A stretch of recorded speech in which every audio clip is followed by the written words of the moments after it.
खेत में लगी बिजली की डीपी में शॉर्ट सर्किट होने से लगी 2 खेतों में आग। 3 एकड़ में लगी गेहूं की फसल हुई राख। मोदी नगर के केनूद रोड पर किसानों ने खेत में पानी देने व लाइट के लिए डीपी लगवा रखी। डीपी में शॉर्ट सर्किट होने के चलते पहले तो खाली खेत में आग लगी। कुछ दिन पहले ही वहां के खेत मालिक ने गेहूं की फसल कटा ली थी। गेहूं की फसल मशीनों द्वारा कटाई जाती है तो कुछ छोटा सा भाग गेहूं कटने के बाद नीचे रह जाता है, वह भी सूखा हुआ था। उसमें शॉर्ट सर्किट होने के चलते जो छोटा हिस्सा बचा हुआ था उसमें आग लग गई, वह भी धू धू कर जलने लगा। जलते जलते साइट में 4 एकड़ खेत में गेहूं की फसल लगी थी, वो भी सूख गई थी।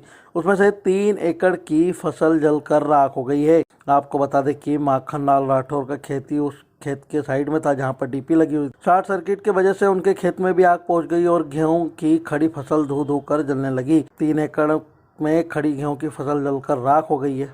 माखन लाल राठौर ने बताया कि वह घर पर थे। आग लगने की सूचना मिलते ही वह खेत पहुंचे, जब तक आग ने विकराल रूप ले लिया था। तेज हवा के कारण आग आगे बढ़ती गई।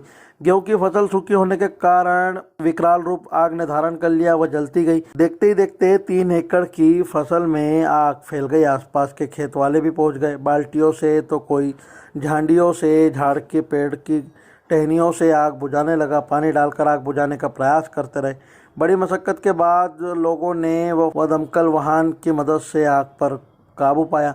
हालांकि दमकल वाहन थोड़ा लेट भी पहुंचा था, जब तक काफ़ी ज़्यादा किसान का नुकसान हो गया। आग ने काफ़ी विकराल रूप धारण कर लिया था। वहीं मौके पर बूंदी पटवारी धर्मेंद्र सिसोदिया भी पहुंचे और जली हुई फसल का पंचनामा भी बनाया।